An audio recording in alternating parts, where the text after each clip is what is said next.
इस वीडियो में जानेंगे तुलसी माता और भगवान विष्णु के विवाह के बारे में। उससे पहले कुछ जान लेते हैं जो तथ्य हैं। जब तुलसी माता या फिर जो वृंदा थी, जो जिनका नाम पहले जो है तुलसी माता से पहले जिनका नाम जो है वृंदा था, वह जब वो अपने जो पति का सिर लेकर जो है आग में जो है सती हो गई थी, उसके बाद जो है वहाँ से एक पौधा निकला था और उनका नाम जो है भगवान विष्णु ने जो है तुलसी रखा। और यह भी कहा कि जो है इनके साथ जो है जब मैं पत्थर बन गया था, जो तुलसी माता थी उन्होंने श्राप दिया था भगवान विष्णु को, तब जो है भगवान विष्णु जो है नीले कलर के जो है पत्थर के रूप में बन गए थे, तो वह उस पत्थर का नाम जो है शालीमार रखा। और उसी समय से जो है माता तुलसी के साथ जो है जो शालीमार पत्थर है उसकी पूजा की जाने लगी। और यह भी एक काफ़ी आश्चर्य की बात है कि अगर तुलसी माता का अगर आपको भगवान विष्णु को भोग लगाना है तो आपको तुलसी के पत्ते के साथ ही भोग लगाना पड़ता है, या किसी भी भगवान की पूजा हो तो वहाँ पर तुलसी का पत्ता बहुत ही महत्वपूर्ण माना जाता है। तो इसी के बारे में जानेंगे। उससे पहले हम यह भी जान लेते हैं कि जैसे कि जो तुलसी माता का पति था दैत्य, जो कि ये कह रहे राक्षस जो जलंधर था, जलंधर की जो मृत्यु थी उसी के नाम पे आज जो जलंधर है, उसी के नाम पे ये विख्यात है जलंधर शहर, अगर आप जानते हैं तो। उसी जो सती जो वृंदा हैं या फिर तुलसी माता कह लो, जो उनका जो मंदिर है वहीं पर स्थित एक जो है मोहल्ला कोट किशनचंद में स्थित है, जो कि काफ़ी फेमस मंदिर माना जाता है तुलसी माता का। कहते हैं यहाँ पर एक मंदिर, जो यह मंदिर है जो किशनचंद में स्थित है माता तुलसी का, इस स्थान पर एक प्राचीन गुफा है। और वह गुफा जो है वहाँ से लेकर जहाँ पर ये मंदिर स्थित है वहाँ से लेकर यहाँ हरिद्वार तक गुफा का जो पहुँचाव है हरिद्वार तक माना जाता है। सच्चे मन से 40 दिन तक जो सती वृंदा थी वह जो है देवी के रूप में जो अगर कोई पूजा करता है तो उसकी सारी मनोकामना पूरी की जाती है। जो माता तुलसी के मंदिर में 40 दिन तक लगातार पूजा करता है, ऐसी मान्यता है। जिस घर में माता तुलसी होती है वहाँ यम के दूत कभी भी असमय नहीं आ सकते हैं। मृत्यु के समय जिसके प्राण कभी भी निकल रहे होते हैं, आप लोगों ने भी देखा होगा, उस समय जो है तुलसी रहित जो है मंजरा जो है और साथ में गंगा जल मिलाकर जो है उसके गले में पानी डाला जाता है। यह पापों से मुक्त करता है और बैकुंठ धाम को प्राप्त होता है, ऐसा भगवान विष्णु ने कहा था और यह आज सत्य होते हुए दिखाई देते हैं। जो मनुष्य तुलसी व आंवला की छाँव में अपने पितरों को श्राद्ध करता है उसके पितृ को मोक्ष की प्राप्ति होती है। तुलसी के जो मुख्यतः है 3 प्रकार की तुलसियाँ होती हैं। एक कृष्णा तुलसी जिसे श्यामा तुलसी कहते हैं, एक रामा तुलसी कहते हैं और एक सफ़ेद तुलसी होती है। तो यह जो तीनों की तीनों तुलसी है भगवान विष्णु को प्रिय मानी जाती हैं। और यह भी जानते हैं कि किस जगह घर में तुलसी का पौधा लगाएं तो ज़्यादा महत्वपूर्ण माना जाता है। तुलसी का जो पौधा है घर के दक्षिणी भाग में नहीं लगाना चाहिए। घर के दक्षिणी भाग में लगा हुआ तुलसी का पौधा फायदे और नुकसान पहुंचा सकता है। तुलसी को जो है घर के उत्तर दिशा में लगाना चाहिए, ये तुलसी के लिए शुभ दिशा मानी जाती है। अगर उत्तर दिशा में तुलसी का पौधा लगाना संभव ना हो तो पूर्व दिशा में तुलसी का पौधा लगा सकते हैं। रोज़ तुलसी पर जल चढ़ाएं और शाम को जो है तुलसी के पास दीपक जरूर जलाएं। यह जो है आपके घर के लिए बहुत ज़्यादा महत्वपूर्ण माना जाता है। बात करें भगवान विष्णु और माता तुलसी के विवाह की, तो यह भी काफ़ी रोचक कहानी है। जैसा कि आपको पता है कि माता तुलसी जो है जब सती हो गई थी उसके बाद जब एक तुलसी का पौधा निकला था तो वहाँ पर भगवान विष्णु ने जो है शालीमार का जो बने हुए थे जब भगवान विष्णु, तो उन्होंने बोला था जैसे कि तुलसी माता का पूजन होगा साथ में मेरा भी पूजन होगा।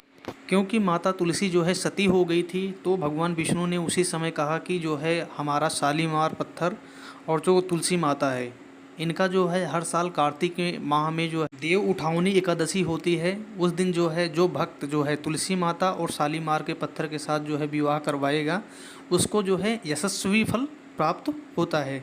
और कार्तिक माह के जो देवस्थान एकादशी या द्वादशी एकादशी के दिन जो है तुलसी और शालीग्राम के रूप में विवाह करने की परंपरा अभी चलती आ रही है। तुलसी विवाह आयोजन करने के लिए महिलाओं को सौभाग्य प्राप्ति होती है। देव उठावनी एकादशी व द्वादशी दोनों ही दिन अलग अलग मान्यताओं के अनुसार तुलसी और साथ में जो शालीमार का जो पत्थर होता है उसके साथ जो है विवाह का आयोजन किया जाता है। मान्यता यह भी है इस दिन जो है तुलसी विवाह के जो शादी की सारी रस्में पूरी की जाती हैं। पौराणिक कथा की एक पाठ होता है जिसे तुलसी मंगलाष्टक के नाम से जाना जाता है। यह पाठ करना भी बहुत ज़्यादा ज़रूरी होता है। ऐसा करना तुलसी माता और भगवान शालीमार सभी मनोकामनाएं पूरी करते हैं। अगर आप भी जो है तुलसी माता का विवाह करना चाहते हैं तो उस समय जो है जो पूजा की लिस्ट होती है, सामग्री होती है, वह बता रहा हूँ। पूजा में जो है पूजा की जो है मूली होती है, आंवला, बेर, शकरकंद, सिंघाड़ा, मूली, सीताफल, अमरूद, अन्य जो उस समय के जो फल होते हैं वह आप ले सकते हैं। मंडप को तैयार करें और उसके बाद गन्ने, भगवान विष्णु की प्रतिमा हो गई, भगवान भोलेनाथ की प्रतिमा हो गई, और साथ में जो है तुलसी का एक पौधा, चौकी, धूप, दीपक, वस्त्र, माला, फल, सुहाग का सामान, सुहाग का प्रतीक, लाल चुन्नी, साड़ी, हल्दी, यह सारा सामान लेने के बाद जो है आगे जो है शादी की जो विधि होती है उसकी शुरुआत की जाती है। तुलसी विवाह विधि की बात की जाए कि तुलसी विवाह के लिए एक चौकी पर जो है आसन बिछाकर तुलसी और शालिग्राम की जो मूर्ति होती है उसको स्थापित करें। चौकी के चारों ओर गन्ने का एक मंडप बनाएं और उसके बाद कलश की स्थापना करें।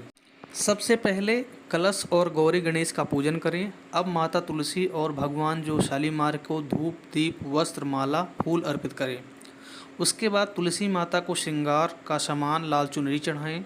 ऐसा करने से जो है सुखी वैवाहिक जीवन का आशीर्वाद मिलता है। पूजा के बाद तुलसी का जो मंगलाष्टक का पाठ करें, यह बहुत ही महत्वपूर्ण और बहुत ही ज़रूरी होता है। यह करना बहुत ही महत्वपूर्ण है। अगर आप यह नहीं करते तो वह समझ लो पूजा सफल नहीं होती है। हाथ में आसन सहित शालीमार को जो है लेकर तुलसी के साथ 7 फेरे लें और फेरे लेने के बाद भगवान विष्णु और तुलसी की आरती करें। पूजा के बाद जो है अगर शादी का पूरा जो है समापन हो जाता है उसके बाद जो है प्रसाद जरूर बांटें। प्रसाद बांटने के बाद सभी को प्रसाद वितरण करने के बाद ही आप प्रसाद ग्रहण करें। कहते हैं इस मंत्र का जाप नियमित रूप से तुलसी के पत्तों और पौधों के साथ छूते हुए करना चाहिए। मान्यता है कि इससे व्यक्ति की सभी इच्छाएं पूर्ण होती है। जो तुलसी माता का जो एक मंत्र है, महाप्रसाद जननी सर्व सौभाग्यवर्धनी आदि व्याधि हरा नित्या तुलसी त्वा नमस्तुते, यह जो मंत्र है बहुत ही महत्वपूर्ण है और इसका जाप करते हुए जो है माता तुलसी के पैर छूते रहो। जो भी मनोकामनाएं होती हैं वह बहुत ही जल्द पूरी होती हैं।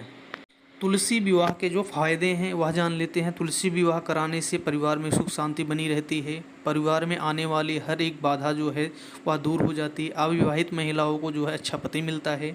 तुलसी को कन्यादान करने से निसंतान को दंपतियों को संतान की प्राप्ति होती है।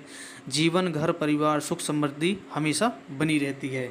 यह थी जो है तुलसी माता की शादी और उसकी जो विधि के बारे में मैंने बताया, और भगवान विष्णु के साथ जो माता तुलसी के विवाह के बारे में भी मैंने आपको बताया।